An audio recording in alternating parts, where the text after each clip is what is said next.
Hey there, students. In this clip, we're going to be going over an example on special triangles. We're going to be dealing with a composite case where we have a triangle that is a combination of the two special triangles, the 30, 60, 90, and the 45, 45, 90 special triangles, okay? And that's illustrated in this figure here below.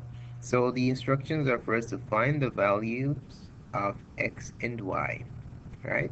So in order for us to do this problem, what we have to do is basically split this triangle into two separate triangles and then treat them independently, okay? Now, in order for us to be able to find the value of y, we need to find the length of this segment.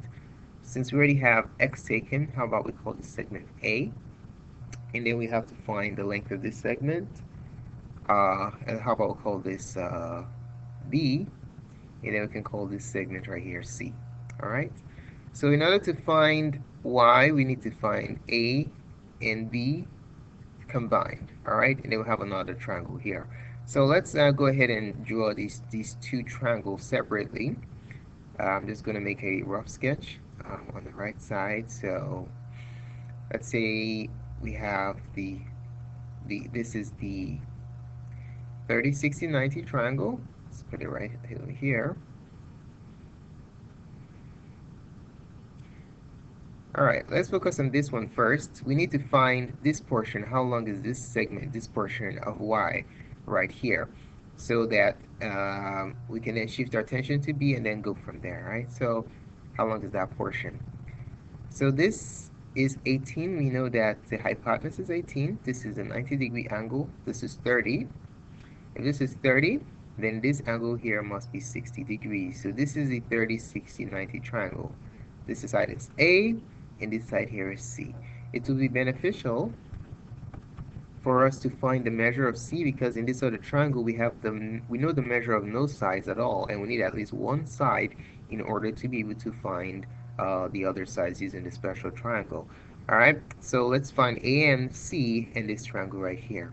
Now before we do that, let's draw the base 30, 60, 90 triangle. I'm going to draw it on the side right here. Let's use a green marker. So this is the base 30, 60, 90 triangle. It's going to guide how I'm going to populate the denominators of the sides in a minute.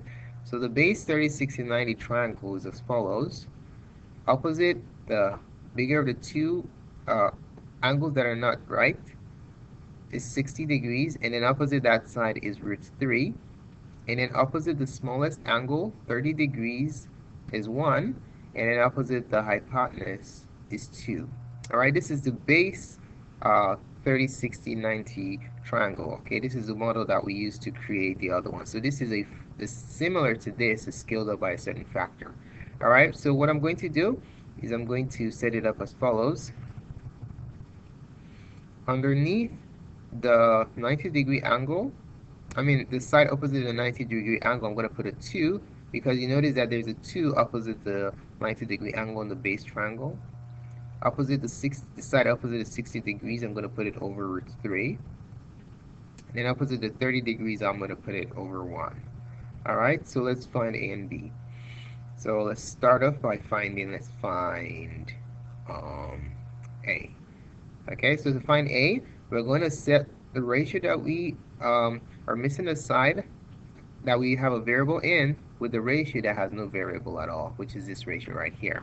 Okay, so let's go ahead and set up the ratio and then solve. So we're going to have, let's see, A over √3 is equal to 18 over 2. All right, so to get A isolated, we'll multiply both sides by √3 on the left and √3 on the right.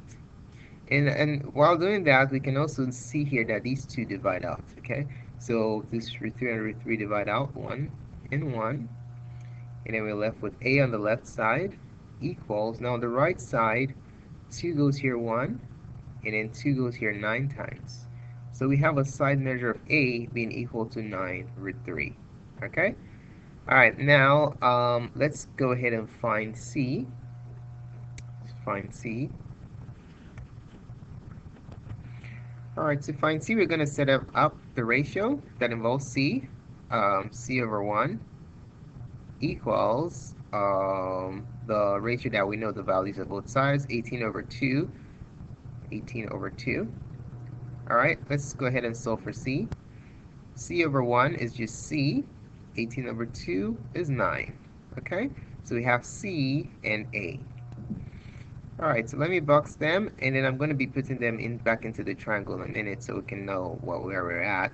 So that's a, and then that's c. So let's roll up. This portion right here, c is 9. So this portion here is 9, and then a is 9 root 3. So this portion right here is 9 root 3. Okay? All right, now let's shift our attention to the second triangle. This is the 45, 45, 90 triangle. Let's go ahead and sketch it over here. We're treating them independently. So let's see, 1, 2, 3, 4, 1, 2, 3, 4. All right, so there goes your third. Let's do that again. So we had 1, 2, 3, 4, 5. Let me put it right here so you can see that they're actually separated from one another, like that. Like that.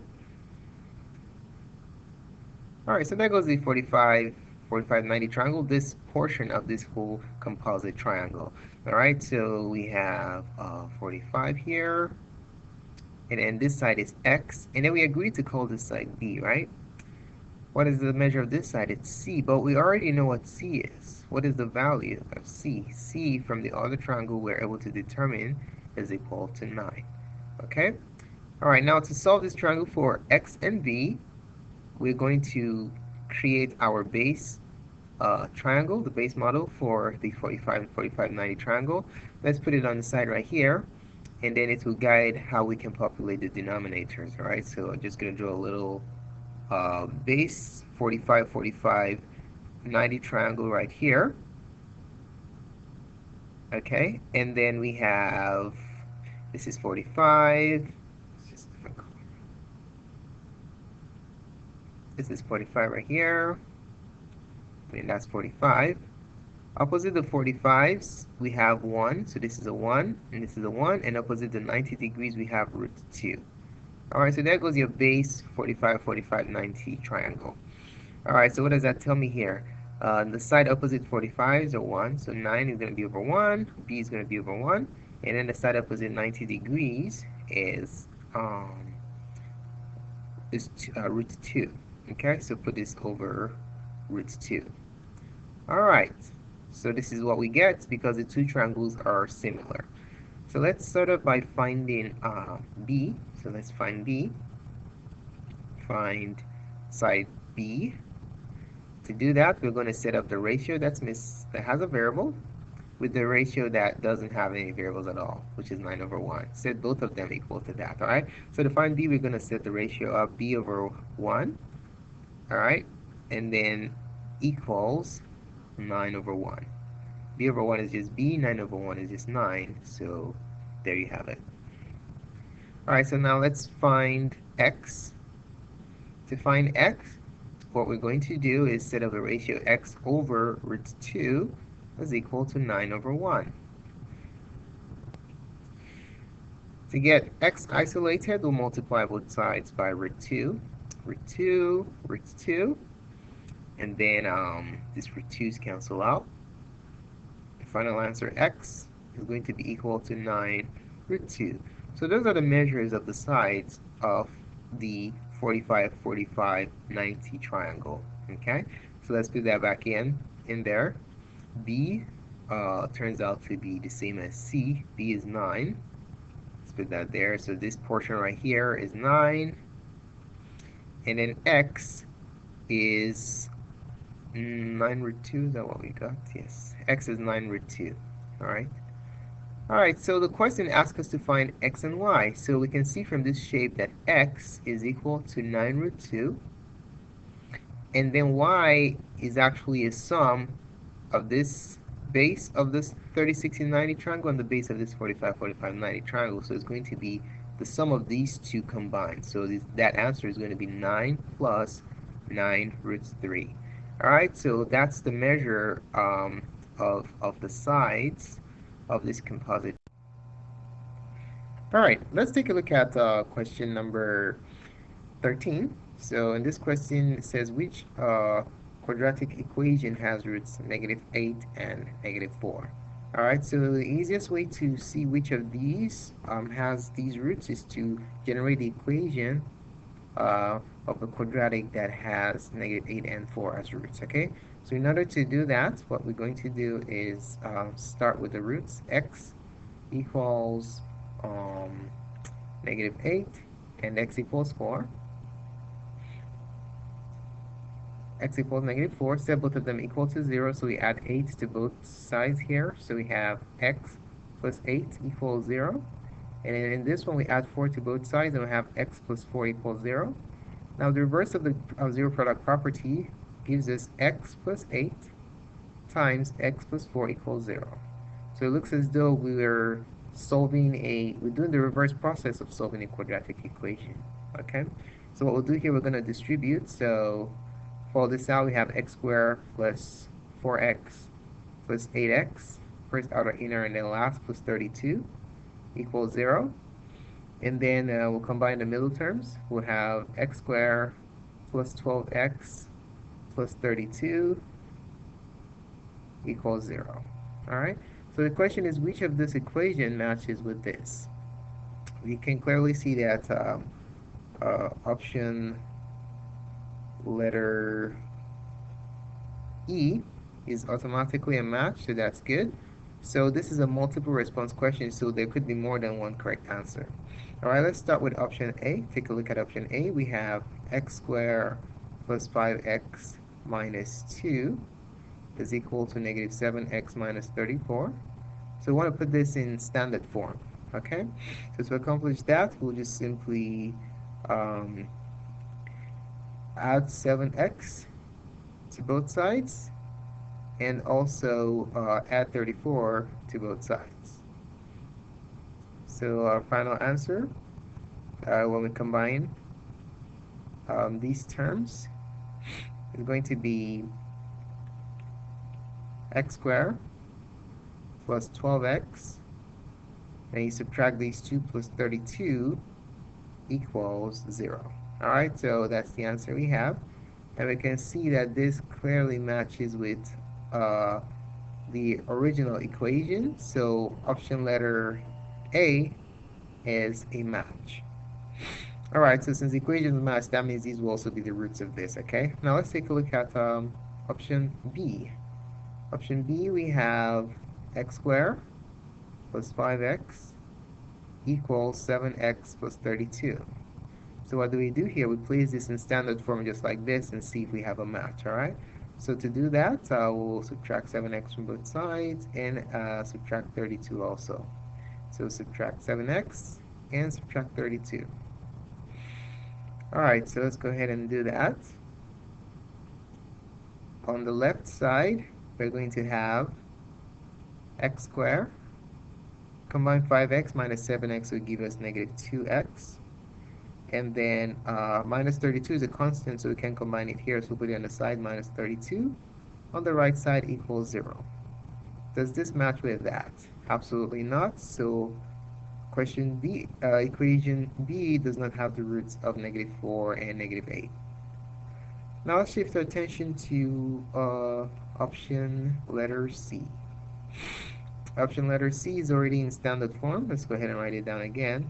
We have x squared, so this is option C. We have x squared minus 12x plus 32 equals 0. Does this match with this? Absolutely not, because the 12 is negative and here is positive. Let's shift our attention to option D. We have x squared plus 32 equals 12x. What we're going to do is put this in standard form. So to accomplish that, we'll just subtract 12x from both sides. And then when we subtract 12x from the left side of our equation, we're going to have x squared. We can combine these two since they're unlike terms. X squared minus 12x plus 32 equals 0. Does this match with this equation? Absolutely not. So this does not have the roots of -8 and -4. Option E, we already talked about that before, that option E is a match. X squared plus 12x plus 32 equals 0 is a match, so it's good. Now let's shift our attention and focus on option letter F. So option letter F, we have 1 plus 32 over x squared equals negative 12 over x. Now first thing we're going to do is multiply both sides of our equation by x squared. The reason we're multiplying by x squared is because that's the LCD of the two denominators that are here. Okay, so if you multiply by LCD, you always eliminate the denominator. Alright, so if we multiply by the LCD, we have x squared plus 32x squared over x squared equals negative 12x squared over x. So if we reduce this, we'll have x squared plus 32 equals, because these x squares divide out, we cancel out, x squared goes here 1, x squared goes here 1, and then x goes into x squared x times, so on the left side we have minus 12x. Now what we'll do next is basically subtract, add 12x to both sides, so that it's going to be in standard form, so add 12x, and then add 12x, and then our final answer is going to be x squared plus 12x plus 32 equals 0. Now does this match this equation? The answer is yes, so option F is also a match. Alright, so our answers for this question, the equations with roots of negative 8 and negative 4 are A, E, and F. Alright, A, E, F are our solutions here. Alright, let's take a look at question 14. We're to select 3 rational expressions that are equal to one another. Alright, so let's inspect all of this right here. If you notice, some quadratic expressions repeat themselves. For example, x squared minus 11x plus 24 repeats itself once, twice, 4 times. And then we also have x squared minus 7x, x squared, yeah, that's the main one that repeats itself. Oh yeah, also x squared plus x minus 5x repeats itself. So let's go ahead and factor the trinomials, okay? So starting with option A, let's start with option A. For option A, we have x minus 4 divided by x minus 8 minus 12 over x squared minus 11x plus 24. So what we're going to do is we're going to factor this so that we can find the LCD of these two denominators, all right? So let's go ahead and factor that. So we're going to factor x squared minus 11x plus 24. All right, so we're going to make up the x, use the x game to factor this. AC is 24, and B is negative 11. Put that in a so what two numbers work here? Negative 8 and negative 3. Multiply to give you 24 and add to give you negative 11. So we have x squared minus 8x minus 3x plus 24. And then we divvy up the center, and we're going to factor by grouping, okay? So let's see what we can do here. So we have x times x minus 2 times 2 times 2 times x minus 3 times x plus 24 breaks down into 2 times 2 times 2 times 3. Alright, so from the first two, I can take out x. So I'm left with x minus 8. And then here I can take out negative 3. And I'm left with x minus 8 also. Alright, so the factored form is x minus 3 times x minus 8. Okay? So let's put that back into the equation. We're going to have x minus 4 over x minus 8 minus 12 over x minus 3 times x minus 8. Now, how do we find the LCD? This has an x minus 8 that has an x minus 8, so that's good. This has an x minus 3. This doesn't, so we have to insert an x minus 3 here on the bottom and the top. All right, and then we can combine the two fractions. We combine in this first term here, we're going to FOIL it out. So we will have, on the page, we're going to have x squared minus 4x minus 3x plus 12 minus this 12 over the denominator, which is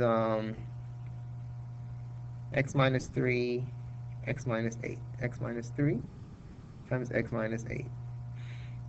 And then when you simplify this, you notice that these two add up to 0. And then our final answer is going to be equal to x squared minus 7x divided by x minus 3 times x minus 8. Okay? So that goes our first answer.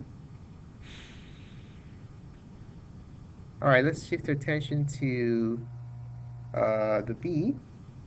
So for the B, we have, what do we have? We have x squared minus 7x divided by x squared minus 11x plus 24. So let's go ahead and factor the denominator. But wait a minute, we have already factored x squared minus 11x plus 24 in question A. We know it's x minus 3 times x minus 8. So this is equal to x squared minus 7x over x minus 3 times x minus 8. Okay, so that goes the answer for that. And then for option letter C, for C we have x over x squared minus 64 times x squared plus x minus 56 over x minus 3. All right, so what we're going to do, let's factor the denominator, this numerator here, the right numerator. Well, before we do that, let's factor this one here. So we have x divided by, to factor x squared minus 64, you square root the first and the last and add and subtract. So we have x minus 8 times x plus 8. All right, let me partition my workspace so you can see, you don't get confused. And then on the right side, times. Now let's go ahead and factor this right numerator here. So let's do that on the upper right corner. We have x squared plus x minus 56. Use the x game to factor this out. So AC is negative 56, and B is 1. 8 and negative 7 works here. So let's factor this. So we're going to have x squared plus 8x minus 7x minus 56. Going to factor by grouping here. So we'll have, what do we have here? We have, from these two, we can take out an x. So we have x times x plus 8. Then take out a negative 7 here, times x plus 8. So we have x plus 8 times x minus 7. All right, so that's the factored form. Let's put it here, x plus 8 times x minus 7. And then this divided by x minus 3. Okay, so what do we have in this situation? You see that the x plus 8 cancel out. And we're left with, to multiply the numerator, we have x squared minus 7x divided by x minus 8 times x minus 3. All right, so that goes another solution that we have. And if you notice, B, C, and A are all identical. Okay, so the question was, which rational expression are equal to one another? All right, let's shift our attention to option letter D. So option D, we have x squared minus 7x minus 24 over x squared minus 11x plus 24. We already know the factored form of the denominator, right? Because we factored it in letter A. It's x minus 3 times x minus 8. Now let's factor the numerator. Okay, so we want to factor x squared minus 7x minus 24. So you make your x game. So we have AC is negative 24, and B is negative 7. And what works here?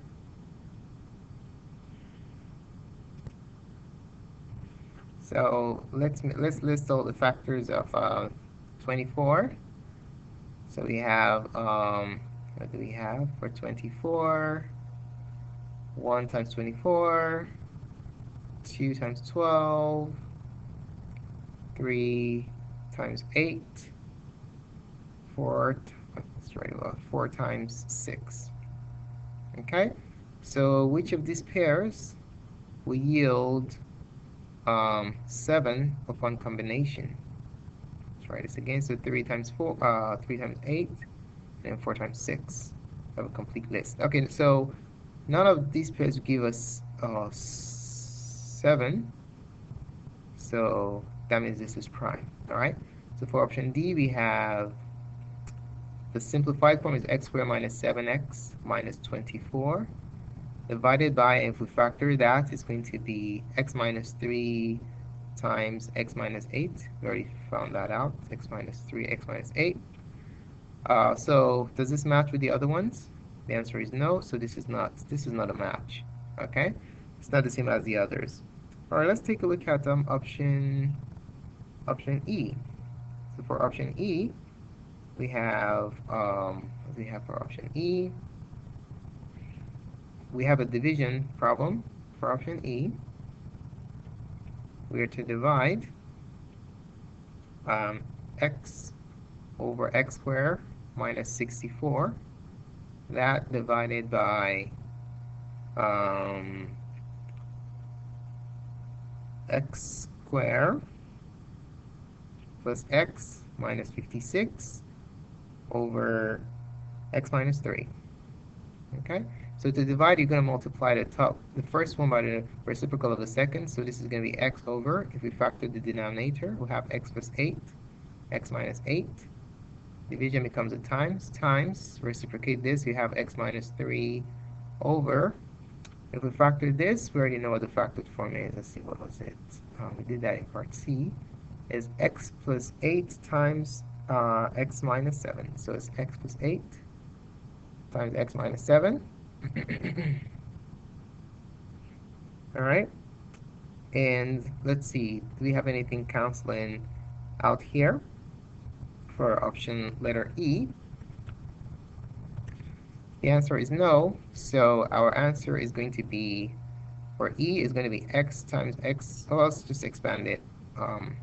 When we expand it, we're going to have x squared minus 3x divided by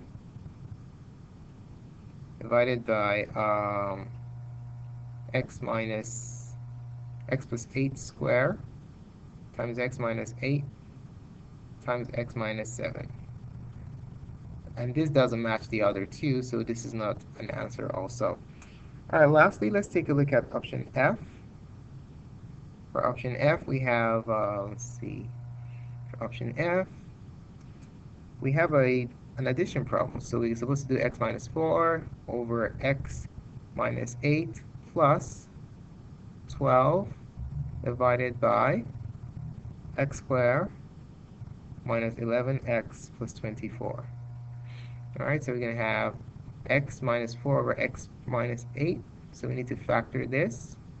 We have already factored this one earlier in problem number, in letter D. We factored that. So let's go back and see what it was factored into. That's the denominator here. We also did it in B. It factors into x minus 3 and x minus 8. We also did it in A, x minus 3, x minus 8. All right, so let's put it in. We're going to have x minus 3 times x minus 8. Or x minus 8 times x minus 3, same thing. So multiply this side by what's missing here, which is x minus 3, x minus 3, x minus 3. When we expand it, this becomes, for the left side here, we're going to have x squared minus 4x minus 3x plus 12 plus 12 divided by x minus 3 times x minus 8. So x minus 3 times x minus 8. And then when we simplify this whole thing, we'll have x squared minus 7x plus 24 over x minus 3 times x minus 8. Now, does this match with the other ones we have? The answer is no. So the ones that are equal to one another are options A, options C, and option B. Those are the ones that are identical. Option D isn't the same as the rest, so this is why we have a cross right here. It's not the same. And then option E is this form is not the same as the others, so that doesn't match, and neither does option F. So the only answers that are correct are option A, B. Good day, students. Welcome to part 2 of the review series. We're going to be focusing on right triangle trig and the Pythagorean theorem in this set of problems. Okay. All right. Let's go ahead and take a look at question number 4.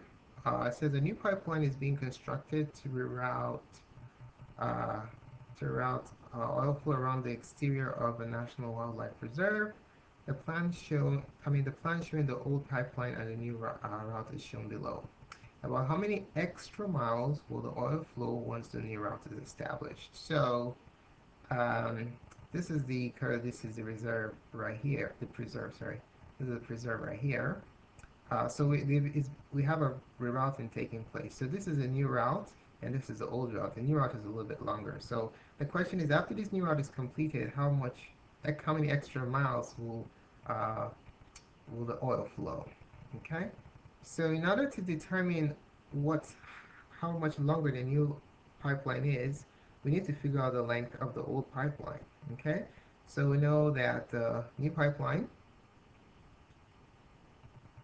is 28 plus 21 miles long. You go starting from here, 21 plus 28. So the oil is going to flow 49 miles.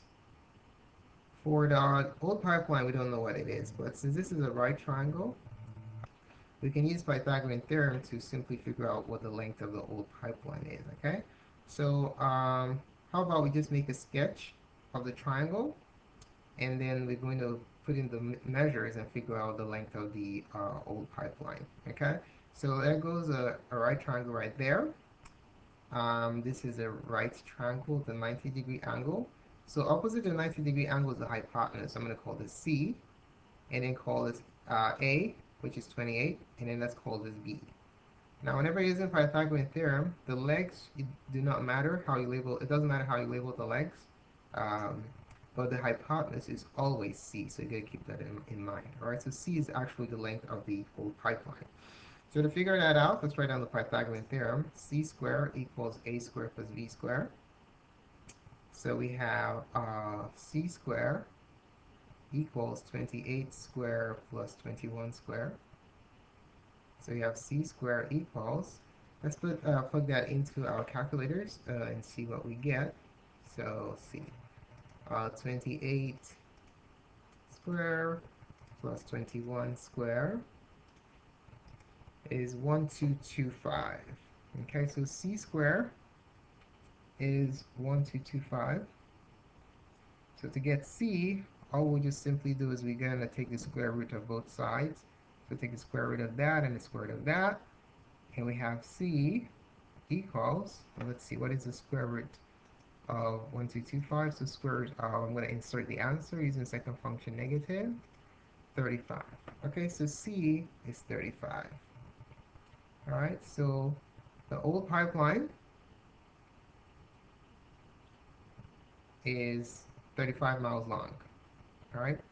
So let's be careful with what the question asks us. It said, how many extra miles will the oil flow in the new one? So the extra miles is simply the difference. Okay, so extra mile traveled, extra miles traveled is basically the new minus the old, right? So the new is, what was the new again? 49. 49 minus the old, which is 35. So 49 minus 35 is 14 miles. So our correct answer is option A. Okay. All right, let's move on to the next question. Question 5. It says, what is the approximate height in feet of the tree in the figure below? So we have a right triangle situation here also. But we're given an angle, so let's complete the right triangle. We can use right triangle trigonometry. All right, so what am I talking about? I am talking about SOHCAHTOA. Okay, that's right triangle trig. All right, so what do we have here? We're going to focus on what we need and what we know, and then that will help us determine the right ratio to use, if it's sine, cosine, or tangent. Okay, so let's see. We're looking for the height of the tree. Let's call that x, and then we know what this is. So the angle that we're given, this is the angle that we're given right here, 54 degrees. If this is a reference angle, that means the side opposite the angle is going to be called your opposite, okay, for O. And this side opposite the 90 degrees is your hypotenuse. Now this is the adjacent. In this problem, we don't know the adjacent, we don't need it, so we just scrap it. Please no row here. So we just want to focus on opposite, what we need, and the hypotenuse, which we know. So what trig ratio has O and H in it? It's obviously sine, right? So sine is a trig ratio that we're going to use to solve this problem. All right, so sine 54 equals opposite over hypotenuse. All right, so to isolate x, we multiply both sides by 88. So the height of the tree x is going to be 88 sine 54. So let's plug that into our calculators and see what we get. 88 sine 54. And the answer is 71.2 to 2 decimal places. So it's approximately 71.2 feet. So the correct answer is option A. Okay? All right. Let's go ahead and move on to question number 6. It says the right triangle's hypotenuse has length 20. If one leg has length 10, what is the length of the other leg? Okay? So remember the legs are A and B, and the hypotenuse is always C. Okay, so we know that A, we can call A 10, and we can call B question mark as indicating that we do not know, and C equals 20. All right, we can use the Pythagorean theorem here because we deal with a right triangle. Okay, so the right triangle relationship between the lengths are the hypotenuse square equals the sum of the squares of the legs, A squared plus B squared. Okay, let's populate this equation with what we know and what we need. So we have 20 squared equals 10 squared plus b squared. 20 squared is 400, and 10 squared is 100 plus b squared. Okay, now we'll subtract 100 from both sides. Subtract 100, subtract 100. Using the reflexive property of equality, we can rewrite this as b squared equals 400 minus 100 is 300. Okay, now to get b by itself, you just simply take the square root of both sides, and then we'll have b equals the square root of 300. So the answer for number 6 is option A. All right, let's move on to the next question. Question 7. It says to find out the height of a tower, a surveyor positions a small transit that is 2 meters tall at a spot 85 meters from the base of a tower. She measures the angle of elevation to the top of the tower to be 29 degrees. What is the height of the tower to the nearest meter? Okay, so let's go ahead and make a sketch of the situation. So we have a transit positioned 85 meters from the base of a tower. So let's say this is a tower right here. So we have the transit is 85 meters away from the base of the tower. 85. The transit is not on the ground. The transit has a height of 2 meters. Okay, so the height of the transit from the ground is 2 meters. All right, so this is the ground right here. All right, so we can even put the legs of the transit. Uh, well, let me not get you confused. So let's just do it like this. So there goes the transit right there, and then we have the lady standing right here, and she's looking into the transit. Obviously, she wants to have it at eyesight, so that's why it has a 2 meters off the ground. Okay, so the height of the transit is 2 meters. This is 2, so that means this is 2 also. And the angle of elevation to the top of the tower of the transit is 29 degrees. So this is 29 degrees elevation from the line of sight or the horizontal. So let's label that. This is 29 degrees. So the question said, what is the height of the tower? So the height of the tower, we're going to find this length right here, and then we're going to add it to the height of the transit, and that will give us the height of the tower. Okay, so we want to find that length, whatever that is, plus the height of the transit, that will give us the height of the tower. Okay, so let's call this x. All right, so we have a right triangle trig scenario here because we have two sides and an angle being involved. So what trig ratio are we going to use in SOHCAHTOA? Is it sine, cosine, or tangent? All right, let's look at what we need and what we... All right, so this is the reference angle, so that means the side opposite it, this side right here, is going to be the opposite, which is the side we need. And this side right here is the adjacent, which is the side we know. The hypotenuse opposite the 90 degrees, we don't need it, we don't know it, so forget about it, all right? So which trig ratio has O and A? Which trig ratio relates the opposite and the adjacent? This is a tangent function, right? So we're going to be using tan to solve the situation, okay? So we're going to have tan of the angle, 29, equals opposite, which is x over adjacent. Remember, x is not the height of the tower. The height of the tower let me show it to you, is x plus 2. It's that x plus the height of the transit. Okay, so we have to be really careful about that. So the height of the tower is going to be x plus 2. All right, so let's go ahead and find out what x is, and then we'll add 2 to figure out the final answer. So to get x by itself, we multiply both sides by 85, and then we're going to plug that into our calculator. All right, so we're going to do 85 tan 32, tan 29. That will be the measure of x. So 85 tan 29. And then we get 47. It's basically 47 meters to the nearest integer. Okay? So let's go ahead and write that down. X is 47 meters. So is that a correct answer? Is the answer option D? Absolutely not. Remember, we need to add the height of the transit, okay, to x to get the height of the tower. Okay, so the height of tower is basically 47 plus the height of the transit, which is 2. So our final result will be 49. So the answer to this is option A. All right, so there you have it. All right, moving along to the next question, question 8. It says the picture frame below is a rectangle with dimensions 16 inches by 7 inches. What is the length of the diagonal of the picture frame? Okay, so let's see. If we draw a diagonal, what do we have? We draw a diagonal for the rectangular picture frame in this orientation. You notice we have a right triangle, so we can basically use the Pythagorean theorem here because we're given two sides and we want to find the third side, okay? So what we're going to do, I'm going to extract this triangle, and then we're going to use Pythagorean theorem to figure out the length of the diagonal, okay? That length right there is the diagonal. So let's go ahead and extract it out. So let's see. We have some measures that we know. The one on the bottom is 16, the horizontal length, and then the vertical length is 7 inches. And this is diagonal right here. Let's call it C. Okay? Why am I calling it C? Well, it happens to be the side that's opposite the hypotenuse. It doesn't matter what you call it though.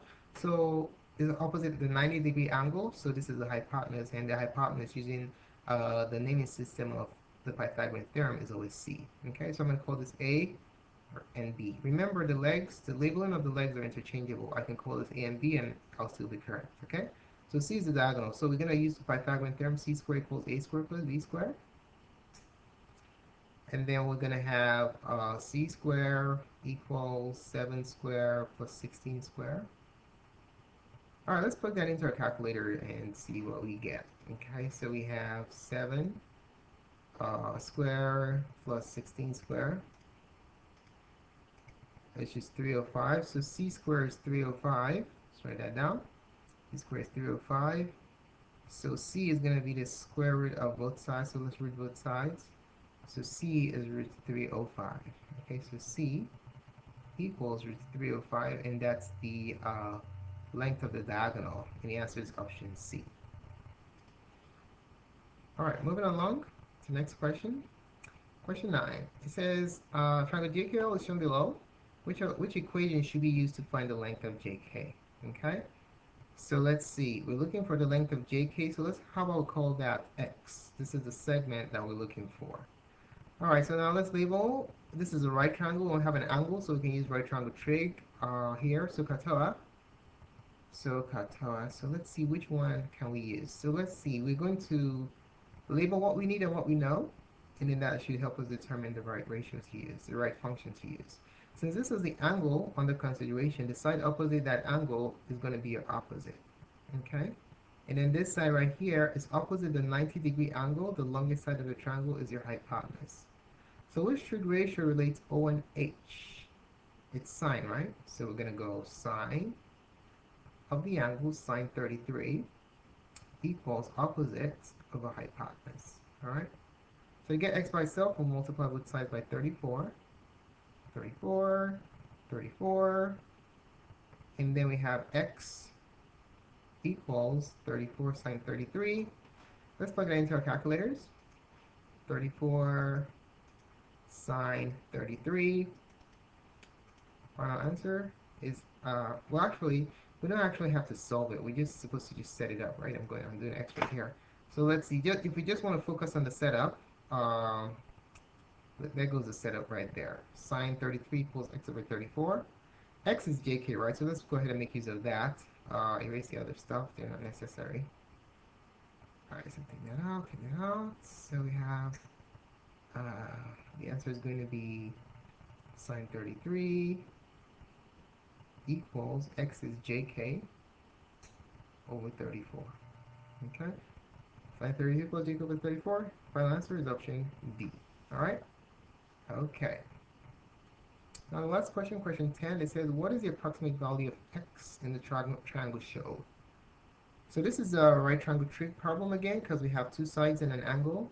So let's see, this is the angle under consideration. So the question is, in SOHCAHTOA, to find that angular measure, are we going to be using sine, cosine, or tangent? So this is the angle, so that means the side opposite the angle, that's going to be the opposite.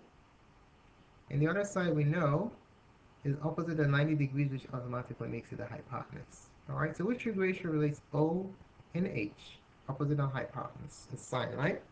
So we have sine x equals the opposite, which is 13 over the hypotenuse, which is 15. To isolate x, we're going to take the inverse sine of both sides. So the inverse sine of sine x equals the inverse sine of 13 over 15. Okay?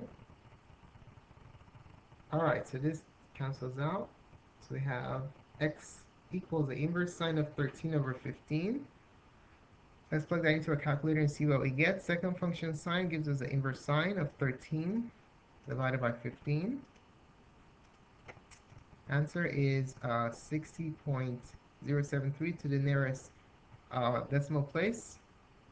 The 10th place is 60.1. Okay, so x is going to be 60. Hey there, students. So on this group, we're going to be going over some examples and how to evaluate functions and also how to compose functions. All right. So let's go ahead and write down the instruction for the notes. So for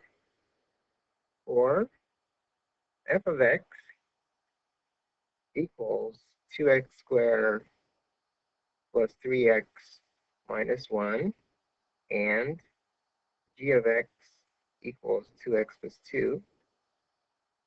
Find, for the a part, we're going to find f of 1 minus g of 2, okay? And then for the b part, we're going to find 2f of 1, f of negative 1 plus f of negative 1 times g of 3, okay? All right, let's go ahead and find the first piece, f of 1. How do we find f of 1? To find f of 1, we just need to plug in 1 into f of x, okay? So let's rewrite f of x. F of x is equal to 2x squared plus 3x minus 1. So f of 1 is going to be what you get when you plug in 1 into all the x's, okay? So all the x's here, you're going to substitute 1. So let me put 2 parentheses square plus 3 parentheses minus 1, okay? So what am I trying to do now? I'm trying to put in the inputs. The new input is 1, so that goes into places of all the x's. So 1, 1, all right? So this polynomial is now an arithmetic expression that I can evaluate using the order of operations, okay? So we'll do the exponents first. 2, 1 squared is just 1, plus 3 times 1 is 3, minus 1.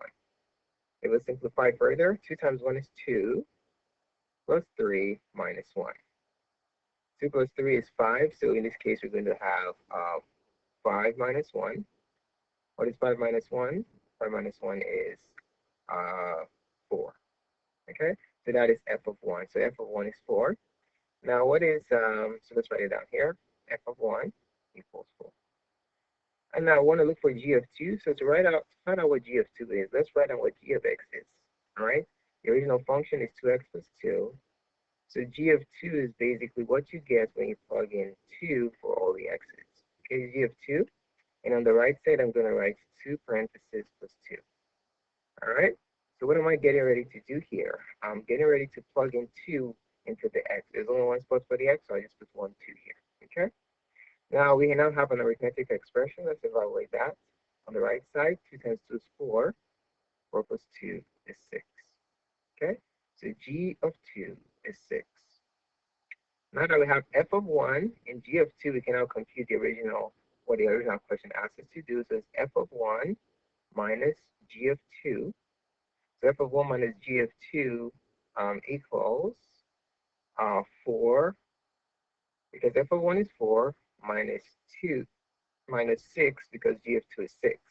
Okay, so 4 minus 6 is negative 2, and there goes your final result. All right? Okay, now let's shift our attention to the problem on the right. We have to find 2 f of negative 1 plus f of negative 1 times g of 3. So the first thing we're going to look for is f of negative 1. But to find f of negative 1, let's recall what f of x is again. Okay, so f of x is 2x squared plus 3x minus 1. So now I want to evaluate f of what? F of negative 1. What does that mean? I'm plugging in negative 1 for all my x's. Okay, we're going to have 2 times negative 1. Oh, wait, let me get it set up first to get the input value. So 2 times parentheses square plus 3 times parentheses minus 1. Okay, so in all those parentheses, I'm going to put negative 1 and negative 1. All right, let's go ahead and simplify. Negative 1 squared is negative 1 times negative 1, which is just 1. And then if I do 3 times negative 1, I'm going to end up with negative 3 minus 1. All right, simplifying further, 2 times 1 is 2. 2 minus 3 minus 1. Okay, 2 minus 3 is negative 1. So minus 1 equals negative 2. So this is f of negative 1. So f of negative 1 is simply negative 2. All right, so anywhere we see negative 1, we're going to replace it with negative 2. Okay, all right, let's go ahead and find the next component, which is g of 3. So to compute g of 3, let's write down what the original parent function is. So the original function is 2x plus 2. Okay, so now we're going to look for g of 3. Okay, so what on earth does that mean? What does g of 3 mean? Well, let's get this prepped first? Well, g of 3 basically means that wherever I have x, in g of x, you substitute it with the new input, which is 3. So put a 3 here. So we'll work it out. We're going to have 2 times 3 using the order of operations. 2 times 3 is 6. 6 plus 2 equals 8. Okay? Now let's find the original, what the original question asks us to find, which is 2 times f of negative 1 plus f of negative 1 times g of 3. Okay? So to find that, all we just simply do is we take the value of f of negative 1, and highlight them. We're going to take this value right here, this value, and this value, and we're going to put them in their respective spots. Okay? So f of negative 1 is negative 2, so I'm going to have 2 times negative 2, because negative 2 is the value of f of negative 1, plus another f of negative 1. F of negative 1 is negative 2. F of negative 1 shows up twice. And then g of 3 is simply 8. Okay, so g of 3 is 8. Okay, so that's what we're going to use. Now let's simplify this using the order of operations. 2 times negative 2 is negative 4. And then negative 2 times negative 8 is negative 16. And you combine these two, you get negative 20. And there goes your final answer. Okay. All right, so this is these two examples are in evaluation functions. Now let's go ahead and shift our attention to the whole idea of composition. Okay, composition of functions. All right, so let's write down the examples for these ones. All right, a function. So for this one, you underline it first.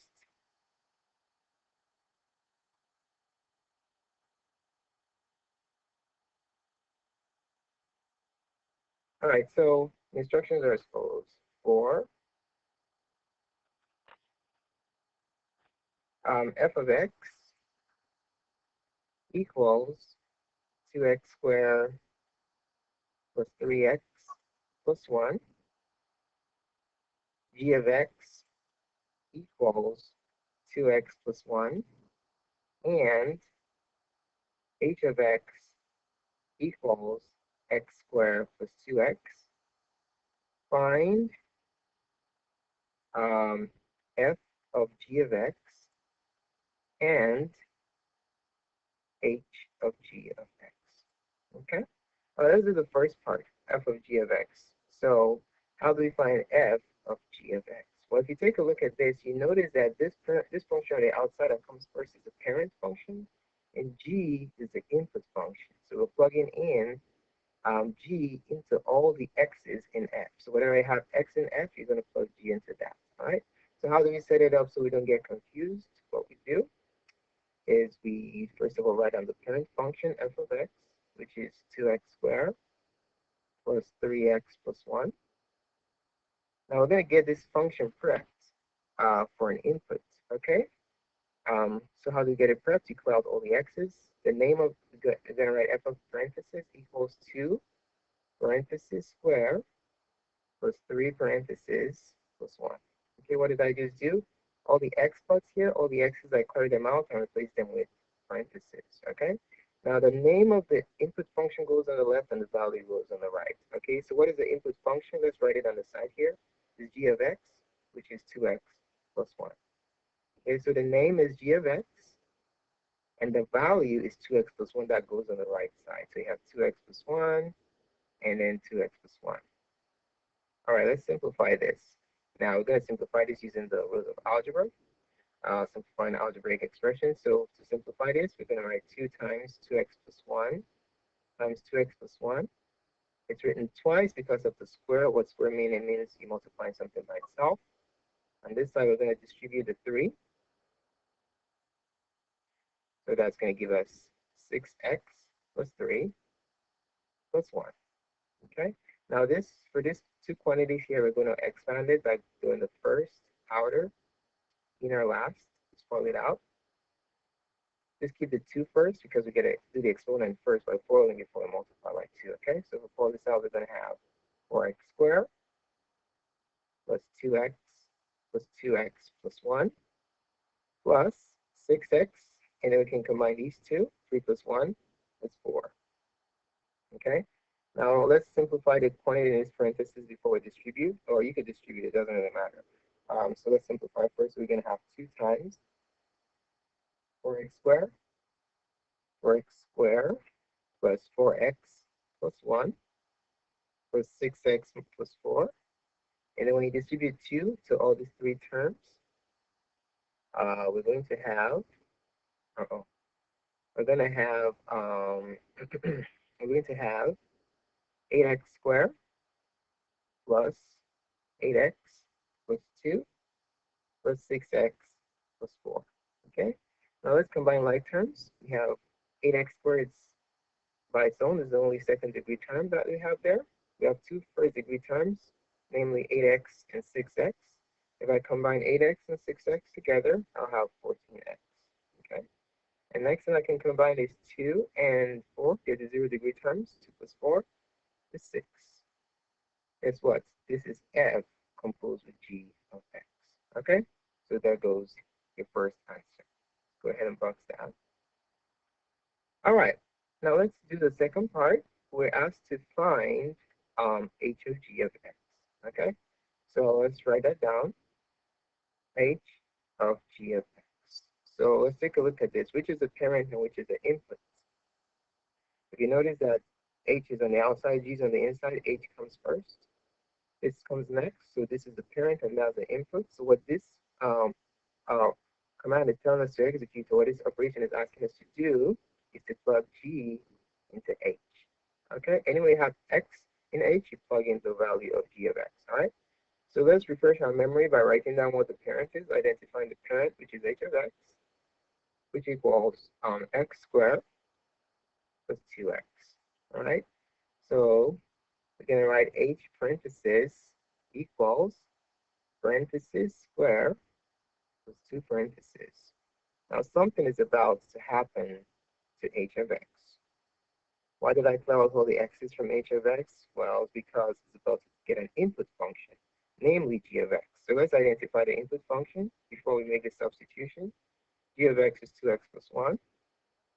Now the name of the input goes on the left side and the value goes on the right side. 2x plus 1 and 2x plus 1. Okay? Now let's go ahead and simplify the right side using the properties of algebra. So this square means that 2x will be multiplied by itself. 2x times 2x plus 1. And on the right side here, you distribute the 2 to these two terms. We have 4x plus 2. Now let's pull this out. We're going to do the first outer. Let me do that again. Sorry about this. First, outer, inner, last. Okay? All right, so let's do it. So we're going to have 4x squared plus 2x, first outer, inner, 2x plus 1. We already did it up here. I'm just doing it again for extra practice. Plus 4x plus 2. Let's simplify this completely first before I drop the parentheses, okay? So that's going to become 4x squared. If I combine the two middle terms, plus 4x plus 1 plus 4x plus 2. Okay? So now let's go ahead and combine like terms.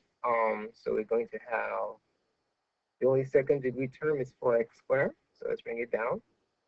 As for first degree terms, we have 4x and 4x. So we can combine these two to give us plus 8x.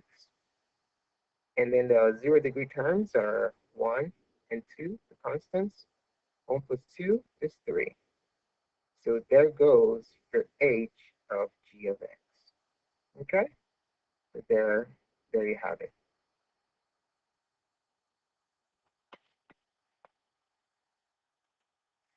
So thanks so much for taking the time to watch this video. Please subscribe to my channel by clicking up here so you can get updates and other cool videos such as this. You can also share this video with your friends on Facebook or Twitter. More videos can be found on mygetshare.com. Thanks again and